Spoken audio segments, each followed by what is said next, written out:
In today's fellowship, I just want to encourage us with a story. And I titled that story, Rising Above My Flaws. I know some of you go to my YouTube channel or TikTok, you will see where I posted a very short clip where I was holding my husband's hand, walking hand in hand with him, and I titled it Akachukudia, which means the hand of God is in it. That's a whole bunch of story for someday. But really, I want to talk about my flaws using that particular clip. I know some people always say, hey, husband and wife, best friend, they're always holding hand, but there's a story behind it. That's hand holding you see that became a lifestyle was my husband's way. He stepped up into covering my flaw. And what is that flaw? I grew up with a tripping hazard. I trip for reason and for no reason.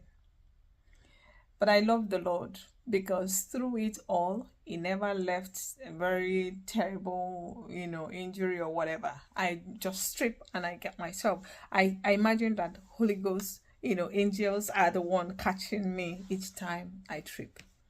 But yes, that was my story. Thank God for my loving parents, my siblings, who were all there for me growing up.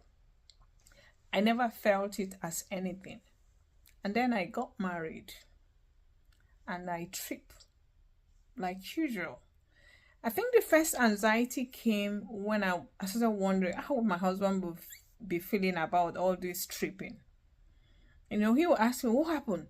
I don't know, because really I don't know. Even though I know that it was due to a medical accident that I had as a 9-month-old child that left some impact. Anyway, but what did my husband do? He stepped up to cover that flaw. Especially after I had a tripping incident. If those of us who knows Nigeria will know Ketu Road, very big road, one of the big roads in Nigeria, in Lagos. And I tripped on that major road. I know when I was tripping, what was going on in my head while I was asking for mercy was that this downfall bus coming will crush me. And I was just asking God for mercy. But Lord sent people who were able to catch my fall, and the bus actually stopped. I don't know how we managed. And then they help me pass the road. Now, the story in it is that my husband stepped up and he made sure that anytime we're going out, he's holding my hand. And he never got tired of doing it, and it became a lifestyle. So each time you see us, we're holding hands. I know some brethren will say, oh, now I know. Because some never knew. Even between me and my husband, it wasn't as if we had sat down to discuss it. But I knew that that's what he did. Because as soon as we step out, when we got married, we didn't have a car. So we're always walking on the road, going to the bus stop and all that. So he will handhold me. And that helped a lot. So it became a lifestyle. He didn't judge me. He didn't become resentful towards me because I had a tripping hazard. Rather, he helped me to come above it. And because he didn't judge me, I'm bold to tell him each time I trip when he's not there.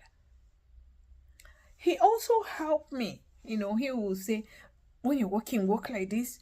Keep your eyes focused. He taught me how to walk like a queen. I was just a village girl. Very young. I didn't know much. So he taught me how to rise, to walk like a queen. and he helped me. But you see, the world we are in is a world where people prefer to magnify our flaws. Even people whom God has shown mercy, instead of them to show others mercy, they make it big. They make a mole out of it. They create stories behind your back.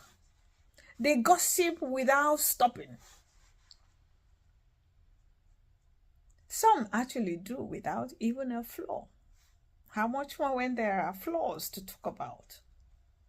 My experience also is that many people who talk about other people's flaw or who like to gossip and say terrible things about people are people with bunch of flaws, deep flaws.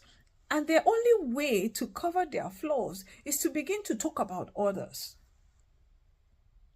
Those who don't have flaws don't usually talk about people. And they realize that it is only by the grace of God. But those who have flaws, it's when they talk about others that they will distract people from them. And so it helps them to keep going and covering up their sin. But for how long will you live in such life when the mercies of God is abundant for you? Yes. I fell in love with this song that says, this song by Kurt and Christine Getty that talks about his mercy is more. And I love that part that says, our sins, they are many, and his mercy is more. I take it to heart, and I'm not quick to judge. I walk with God daily to take me above my flaws, to help me through it. I renew my faith with God every day, asking for his grace and his mercy. And that's what every one of us should be doing. The Bible said in John 8:6, let's talk about John 8:6, the woman caught in adultery. The Lord said to them, they brought her for the Lord to judge using the Old Testament laws. But rather Jesus said, if none of you, anyone who has never sinned, should cast the first stone. And you know the rest of the story. The Bible also said in Matthew 7:3, that before you can begin to say, brother, let me remove the plank or speck in your eyes, you should first of all remove yours. I want you to ask the Lord for mercy. That this week will be a week of mercy for you. That the Lord will show you mercy. In everything you do, that the Lord will show you mercy. Begin to pray for yourself. Let the mercy of the Lord speak for you and let the mercy prevail over your life. That you will no longer live the life of mercilessness towards others. That you will help others rise above their flaws.